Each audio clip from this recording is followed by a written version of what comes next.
مظلوم کی شہادت کے چند لفظ آپ کی خدمت میں عرض کروں گا۔ وہ کوئی ایسا مظلوم تھا کہ جس کی شہادت پہ جناب رسول کائنات اس کی ولادت سے پہلے روئے تھے۔ روایت میں ملتا ہے کہ مولا کائنات امیر کائنات نے پوچھا تھا، یا رسول اللہ اتحب العقیل، کیا آپ عقیل سے محبت کرتے ہیں؟ جناب رسول کائنات نے رو کے کہا تھا، ہاں انا احب العقیل، میں عقیل سے محبت کرتا ہوں۔ پھر وجہ بھی بتائی تھی، لِأَنَّ وَلَدَهُ مَقْتُولٌ لِحُبِّ وَلْدِكَ یا علی، اے علی اللہ عقیل کو ایک فرزند عطا کرے گا اور وہ فرزند تیرے بیٹے حسین کے محبت میں جو ہے وہ قتل کیا جائے گا۔ پھر فرمایا تطمع علیہ عیون المومنین، کہ خوش قسمت ہے وہ بندہ جو مسلم کی شہادت پہ روئے، خوش قسمت ہے وہ بندہ جو جناب مسلم کی مظلومیت پہ آنسو بہے، اس لیے کہ رسول فرما گئے تھے تطمع علیہ عیون المومنین، اور میرے فرزند مسلم پہ وہ بندہ روئے گا کہ جس کے دل میں ایمان کا نور ہوگا، مسلم پہ صاحبان ایمان روئیں گے۔ پھر فرمایا تصلی علیہ ملائکۃ المقربین، کہ مسلم کی نماز پڑھنے والا، نماز جنازہ پڑھنے والا کوئی نہیں ہوگا، اللہ آسمان سے ملائکہ نازل کرے گا جو مسلم کی نماز جنازہ پڑھیں گے۔ مسلم کی شہادت کے چند لفظ کہوں گا فقط یہی کہ آ گیا وہ وقت کہ جناب مسلم کوفہ میں پہنچے۔ کم سے کم روایت ہے کہ 18,000 افراد، اور زیادہ سے زیادہ روایت ہے کہ 24,000 افراد نے جناب مسلم کے ہاتھ پہ بیعت کی۔ جناب مسلم نے خط لکھ دیا تھا، بولا حسین وہ میرے آقا، کوفہ والوں نے 18,000 کی تعداد میں میرے ہاتھ پہ بیعت کر لی ہے، آپ زہرا کی بیٹیوں کو لے کے کوفہ آ جائیں۔ یقین جانیے کہ ایک رات پہلے جب جناب مسلم مسجد کوفہ میں نماز پڑھاتے نا، پیچھے 18,000 کی صفیں ہوتی تھی کہ جو جناب مسلم کے پیچھے نماز ادا کرتی تھی، لیکن عبید اللہ ابن زیاد ملعون کا گورنر بننا تھا کہ ایک رات میں کوفہ کے حالات تبدیل ہو گئے۔ ایک رات بعد جب جناب مسلم مغربین کی نماز پڑھانے آئے نا، پیچھے سینکڑوں افراد تھے، مغرب کی نماز پڑھائی، پیچھے دیکھا، یقین جانیے روایت ہے 30 افراد، نماز عشاء ختم کی 10 افراد، واپس ہوئے باب الکندہ پہ پہنچے، دائیں بھی دیکھا بائیں بھی دیکھا لیکن کوئی نظر نہیں آتا تھا۔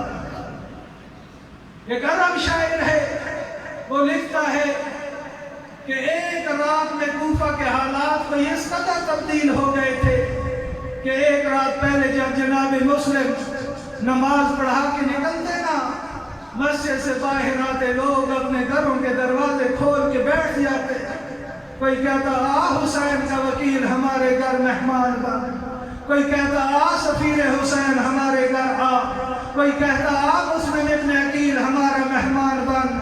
لیکن ایک رات بعد جب جناب مسلم مغربین کی نماز پڑھا کر نکلے نا، یقین جانیے کہ جس گھر کے سامنے سے نکل گزرتے لوگ دروازے بند کر دیتے۔ چند دن ہوئے تھے جناب مسلم کو کوفہ میں آئے ہوئے، کوفہ کی گلیوں سے چوکوں بازاروں سے واقف نہیں تھے۔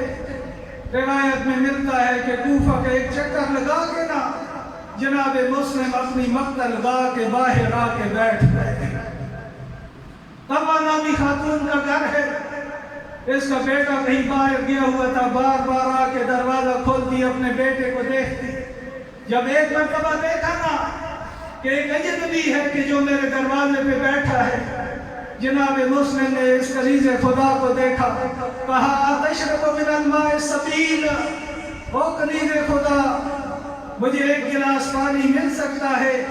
جناب توا اندر جاتی ہے، پانی کا جام لے کر باہر آتی ہے، جناب مسلم کو دیتی ہے، جناب مسلم نے پانی پیا، جام واپس کیا، پھر دوبارہ جب اسی مقام پہ بیٹھنے لگے نا، توا نامی مستور مخاطب ہو کے کہتی ہے، او اجنبی، رات کے اس پہر تیرا میرے گھر کے باہر بیٹھنا مناسب نہیں ہے، حالات بڑے پرآشوب ہیں، شکل سے تو بڑا شریف لگتا ہے، جا اپنے گھر لوٹ جا، تیرے گھر والے تیرا انتظار کر رہے ہوں گے، اور جا اپنے گھر چلا جا، تیری بیٹیاں تیرے انتظار کر رہی ہوں گی۔ اور مسلم نے یہی سننا تھا کہ رو کے کہتے ہیں کہ میرا تو وہ گھر ہے کہ جہاں ملائک نازل ہوتے ہیں، لیکن ما فی الکوفہ، اور لیکن کوفہ میں میرا کوئی گھر نہیں ہے۔ تب نے جب یہ بات سنی نا، سوال کیا من انتا، او بندہ خدا تو کون ہے؟ مسلم نے رو کے کہا انا مسلم ابن عقیل، او میں عقیل کا فرزند مسلم ہوں، اور میں حسین کا سفیر ہوں، میں حسین کا وکیل ہوں۔ یہی سننا تھا کہ توا نے پاؤں پہ ہاتھ لگایا، معافی مانگی، گھر لے کے آئی، یقین جانیے بستر دیا، کھانا دیا، ٹھنڈا پانی دیا، لیکن مسلم نے نہ آرام کیا، نہ ٹھنڈا پانی پیا، نہ کھانا کھایا۔ بس روایت یہ بتاتی ہے کہ جناب مسلم نے وضو کیا اور مصلی عبادت پہ آ گئے۔ جناب توا کہتی ہے کہ ساری رات میں تھوڑی تھوڑی دیر کے بعد آتی، مسلم کا دروازہ کھول کے دیکھتی، شاید میرے آقا سردار کو کسی چیز کی ضرورت ہو، لیکن میں دیکھتی کبھی مسلم رکوع میں ہے، کبھی مسلم سجود میں ہے، کبھی یا نور یا قدوس کی صدائیں بلند کر رہے ہیں۔ ساری رات عبادت پروردگار میں گزر گئی۔ جب صبح کا وقت ہوا نا، جناب توا فرماتی ہے کہ میں آئی مسلم کے کمرے میں، آ کے کہا مولا میں نے آپ کو کھانا دیا، آپ نے کھانا نہیں کھایا، پانی دیا، پانی نہیں پیا، مولا کوئی غلطی ہو گئی ہے؟ جناب مسلم رو کے کہتے ہیں نا کنیز خدا، تھوڑی دیر کے لیے میری آنکھ لگ گئی تھی، میں نے اپنے چچا علی کو خواب میں دیکھا ہے کہ جن کے بال اجڑے ہوئے تھے، سینہ چاک تھا، سر پہ مٹی پڑی ہوئی تھی، وہ اسے آ کے کہتے تھے اب مسلم بیٹا الوہا الوہا العجل العجل، اور مسلم میں علی تجھے لینے آیا ہوں۔ مسلم رو کے کہتے ہو کنیز خدا مجھے لگتا ہے یہ میری زندگی کی آخری رات تھی، اسی لیے میں نے عبادت پروردگار میں بسر کی۔ میں کہوں گا او شیعہ جوان، عبادت پروردگار سے غافل نہ ہوا کر، تیرا آقا مسلم ہے، زندگی کی آخری رات گزار رہا ہے اور عبادت پروردگار میں مصروف ہے۔ عبادت پروردگار کا عاشق بن، عبادت پروردگار کرنے والا بن۔ شیعہ اور بے نمازی کا کوئی جوڑ نہیں ہے، علی والے اور بے نمازی کا کوئی جوڑ نہیں ہے۔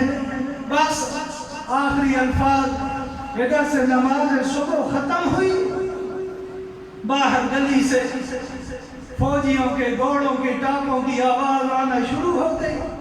جناب مسلم نے تلوار پہ ہاتھ رکھا، باہر نکلنے کا ارادہ کیا۔ جناب توا مخاطب کر کے کہتی ہیں مسلم، وہ میرے آقا باہر دشمن کی فوجیں ہیں، تیرا گھر میرا گھر تیرے لیے بڑا محفوظ ہے، یہاں پہ رہ کے تو ان دشمنوں کا مقابلہ کر سکتا ہے۔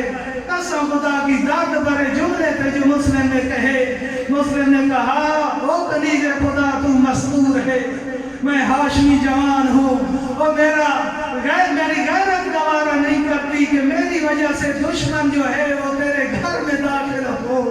میں کہوں گا مولا مسلم، آج تو تیری غیرت اتنا گوارا نہیں کرتی، لیکن آج ایک شام غریبہ کا ماحول تھا، ملعون زینب کے خیمے میں داخل ہو گئے تھے، اور علی کی بیٹی کے سر پہ چادر نہیں تھی، علی کی بیٹی کا پردہ کجا، توا کا پردہ کجا، لیکن میں روایت میں ملتا فقط یہی ہے کہ علی کا بیٹا، علی کا لال، حسین کا وکیل مسلم جب باہر نکلا نا، قسم خدا کی جو ہے تکلیف نہ ہوتی اگر مسلم کا مقابلہ مردوں سے ہوتا، دشمن کے سپاہیوں سے ہوتا۔ روایت میں ملتا ہے مسلم باہر نکلے، سامنے دشمن کی فوجیں تھیں اور گھروں کی چھتوں پہ بدماش عورتیں چڑھی ہوئی تھی، کسی کے ہاتھ میں پتھر، کسی کے ہاتھ میں گرم ریت تھی، کسی کے ہاتھ میں گرم پانی تھا، ادھر سے دشمن حملہ کرتے، ادھر سے بدماش عورتیں گرم پانی ڈالتی، لیکن ہاشمی شہر کسی کے قابو نہیں آیا۔ محمد ابن اشعث جو ہے ابن زیاد کو کہتا ہے مجھے اور سپاہی چاہیے، ابن زیاد کہتا ہے مدعون، ایک بندے کو پکڑنے کے لیے اتنے سارے سپاہی۔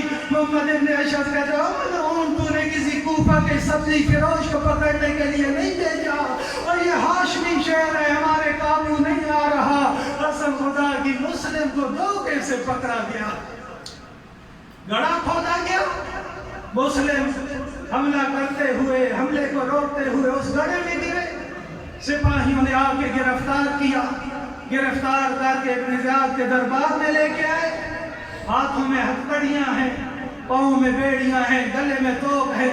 کسی نے کہا تھا سلم علی الامیر، اور مسلم وہ کہہ دی امیر کو سلام کر۔ قسم خدا کی اس غربت کے عالم میں مسلم جواب دیتا ہے مالی امیر سوى الحسین، اور مجھ مسلم کا حسین کے علاوہ کوئی امیر نہیں ہے۔ جلاد کو حکم ہوا کہ سر قلم کر۔ جب مسلم کو اپنی موت کا یقین ہوا نا، ایک بندے کو بلایا، ایک سپاہی کو بلایا، کہا میں 3 وصیتیں کرنا چاہتا ہوں۔ پہلی وصیت یہ ہے کہ میں یہاں کوفہ میں 700 درہم کا مقروض ہوں، میری تلوار اور زرہ بیچ کے میرا قرض ادا کرنا۔ او مومن دیکھ، ہاں جناب مسلم ہے، عام بندہ نہیں ہے، حسین کے سفیر اور وکیل ہے، لیکن اپنا قرض ادا کرنے کی فکر کتنی ہے۔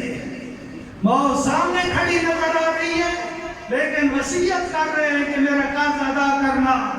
دوسری وصیت کرتے ہیں کہ میں نے اپنے آقا حسین کو خط لکھ دیا ہے، وہ زہرا کی بیٹیوں کو لے کر کوفہ آ رہے ہوں گے، منت کرتا ہوں کہ ان تک پیغام پہنچا دینا، کوفہ کے حالات تبدیل ہو گئے، زہرا کی بیٹیوں کو لے کے کوفہ نہ آئے۔